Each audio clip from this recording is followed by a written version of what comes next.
what's up mga kamani magnet? Naririto na naman tayo para sa isang pampaswerte natin. At ang pampaswerte na gagamitin natin sa araw na to ay walang iba kundi ang piraso lamang ng luya. Piraso ng luya na maaring makatulong sa atin para ang swerte ay makapasok sa ating mga taanan.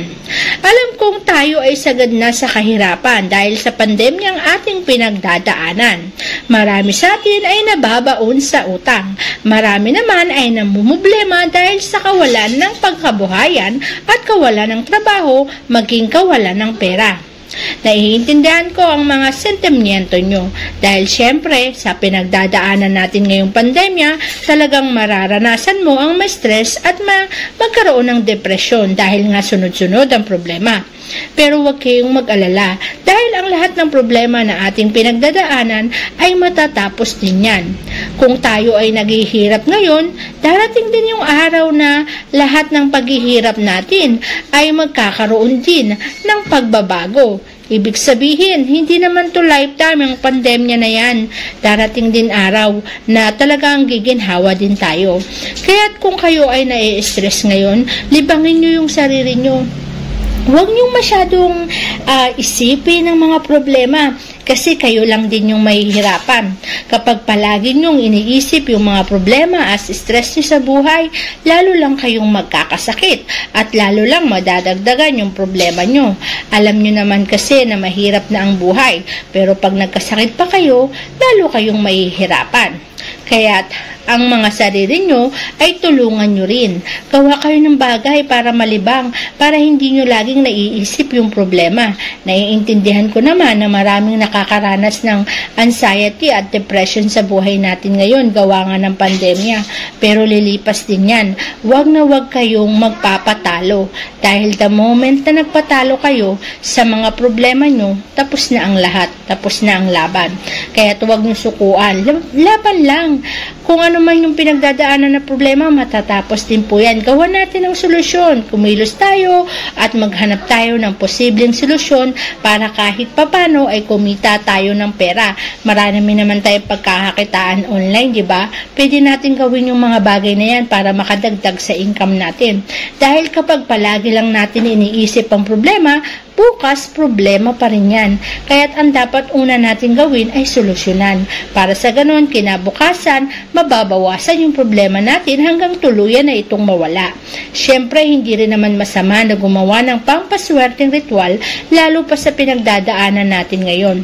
Dahil kahit papano, yung pampaswerteng ritual na yan, nakakaakit din yan ng mabilisang pagdaloy ng kaperahan sa buhay natin. Makakatulong din to para mas ma-relax at ma-refresh ang sarili natin. Para sa ganun, malibang din tayo. Ang mga pampaswerteng ritual na yan ay makakatulong din sa atin para mas mabilisan nating ma-attract yung swerte sa buhay natin. Mahirap naman kasi kung palagi nyong iisipin yung problema. Ang ina-attract nyo sa buhay nyo kapag ganyan ay puro problema. Kaya't pansinin mo, kapag lagi kang nag-iisip ng problema, lalong dumadami yung problema mo. Pero pansinin mo, kapag nilalabanan mo yung problema at gumagawa ka ng positibong bagay, hindi ba nasusolusyonan yung problema nyo at nababawasan ang lahat ng ito? Ganyan lang dapat ang gawin natin para kahit papano mabawasan natin yung mga problema natin. Para kahit papano yung stress na nararamdaman natin ay mabawasan. Para kahit papano ang lahat ng problema natin ay masolusyonan. Kasi kapag palagi mong iniisip ang problema, parang sinabi mo na rin na gusto mo siyang entertainin sa buhay mo. Kaya lalong dumadami ang problema mo. Maging positibo ka lamang para at least matapos na ang lahat ng ito. Dahil kapag nanalig ka at naging positibo ka at inakit mo sa buhay mo ang kaswertihan, siguradong swerte ang mangyayari sa iyo. Gamitin natin yung tinatawag na law of attraction, manifestation, affirmation, at visualization. Isipin mo lang na ang lahat ng problemang pinagdadaanan mo ngayon ay matatapos din. Isipin mo lang na ang lahat ng ito ay masusolusyonan mo din. Isipin mo lang na ang lahat ng ito ay matatapos at magbibigyan ka ng isang bagong umaga at paniguradong magkakaroon ka ng isang buhay na masagana. Tutulungan ka rin ng luya para akitin ang swerte. Kailangan mo ng piraso ng luya, ihiwa ka lang. Tapos dadasalan mo lang to ng isang Ama namin at isang sumasampalataya. Kung Katoliko po pero kung hindi naman Katoliko, pwede mong gamitin ang dasal sa reliyon mo, wala pong magiging problema. At pagkatapos po natin hiwain at madasalan, pwede na po natin itong ilagay sa ating mga altar. Mas maswerte kung nasa altar, dahil yung altar natin, lagi po tayong nagdadasal yan. Kung may pampaswerteng ritual tayo, mas nagiging maswerte. Kung hindi ka naman Katoliko at wala kang altar, pero pwede mo naman itong ilagay sa wealth area. Yung wealth area po ay matatagpuan sa southeast sector o sa timog silangan Diyan nyo po ilagay para mas maakit natin ang matinding pasok ng kaperahan. Kinakailangan po kasi natin ng luya sa tahanan natin. Kasi yung luya ay nagbibigay ng success sa buhay. Mabilis na proseso ng success. Kahit kung nahihirapan ka ngayon sa buhay mo, mas mabilis na proseso ng tagumpay ang maibibigay nito sa atin. Kahit kung gusto mong simulan ang tagumpay na yan, simulan mo na rin ang paglalagay ng luya sa altar o sa wealth area para mas simulan mo na ang pagpasok ng swerte sa buhay mo. Dahil kapag ginawa mo to, magiging magaang ang buhay mo dahil sunod-sunod ang pasok ng blessing. Magugulat ka na lang, dati wala naman ikaw kapera-pera, puro stress ngayon nararamdaman mo, puro problema, puro sakit ng ulo, pero nung naglagay ka ng luya sa altar at sa wealth area, mula nun, yung mga problema mo nabawasan. Yung para bang angga-anggang na ng pasok ng kaperahan. Kasi nga ina-attract natin yan. Ang luya kasi hindi lang yan gamit sa pagluluto. Ginagamit din natin to para naman sa mga pangpaakit sa swerte.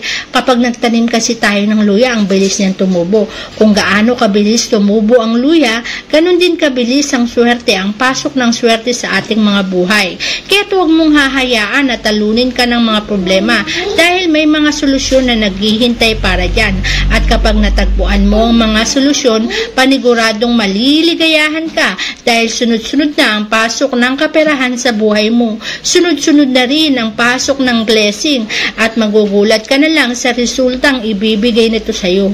Wala namang masama. Mainam na gumawa ng isang ritual kaysa naman magmukmuk ka sa isang tabi at palagi mong isipin ang problema. Dahil kapag palagi mong iniisip ang problema, ina-attract mo yan sa buhay mo, kaya lalong dumadami. Kaya't wag na wag mong i-attract ang problema. Ang i-attract mo sa buhay mo ay swerte at magaang na daloy at pasok ng kaperahan para nang sa ganun, maging magaang din ang iyong buhay. Basta tatandaan mo, Kamani Magnet, na ang pampaswerteng ritual na to ay magiging gabay lamang natin. Manatili pa rin tayong nananalangin, kumikilos para tayo ay magtagumpay. Maraming salamat mga Kamani Magnet. Kung hindi pa kayo nakaka-subscribe, ay mag-subscribe, i-like at i-share ang video ito. Thank you very much!